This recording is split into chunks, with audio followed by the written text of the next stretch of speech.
Andy Coppens here. Instant reaction, 48-0 Wisconsin blast Tennessee Tech. Well, folks, I don't know if any of you didn't see that coming, but hey, it's still impressive nonetheless, especially when you look at the details of this game. Wisconsin pitching the second straight shutout defensively, and it was just about bookended perfectly. First possession, fumble recovery sets up a touchdown. To the very end of the game, Leo Musso with his first career interception.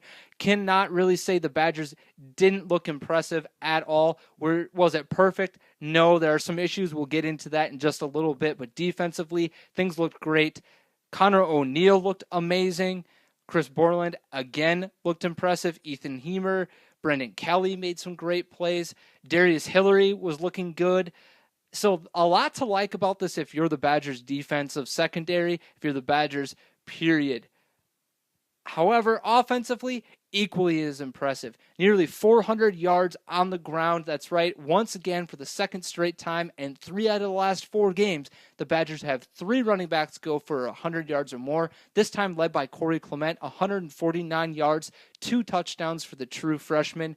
And folks, it is a scary backfield, especially when you take a look at the fact that Melvin Gordon didn't play after halftime, had 140 yards in the first half. James White goes over the century mark, 109 yards. All 3 of those backs with touchdowns as well. Super impressive there. But for me, the real story, Joel Stave.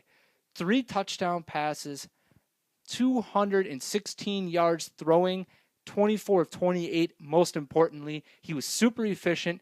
And sure, he made the one mistake on a bad throw to the outside. That's going to happen. It's part of the maturation process he's going through as a quarterback. On the whole, though, hard to argue Wisconsin didn't look very impressive in this game. Moving forward, ASU up next.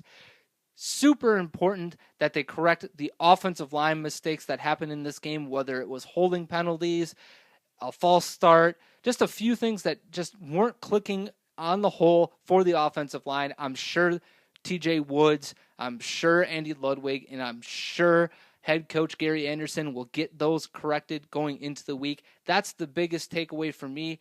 There are correctable mistakes, and while you go into Arizona State, you don't go in overconfident because that tape will show you the mistakes you made.